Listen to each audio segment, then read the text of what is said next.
সবাই বলে যার কেউ নেই তার ভগবান আছে, আর আমি বলি যার জীবনে কেউ নেই তার ছাদ বাগান আছে।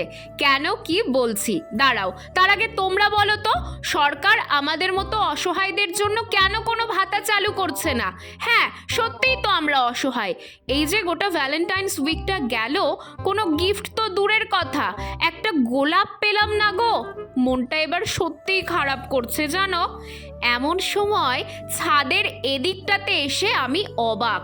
দরকার নেই আমার কাউকে, এরা থাকতে আমার সত্যিই কাউকে দরকার নেই। তোমরা ভ্যালেন্টাইন্স ডেতে কটা গোলাপ পেয়েছো? একটা, দুটো? আর আমি এই দুর্মূল্যের বাজারে কতগুলো গোলাপ পেলাম যে গুনেই শেষ করতে পারছি না, তাও আবার হলদে গোলাপ। এই জন্যই বলি, আমার মতো যারা সিঙ্গেল তারা একটা গোলাপ গাছ লাগাও, তাহলে আর ভ্যালেন্টাইন্স ডের দিনগুলোতে মন খারাপ করে বসে থাকতে হবে না।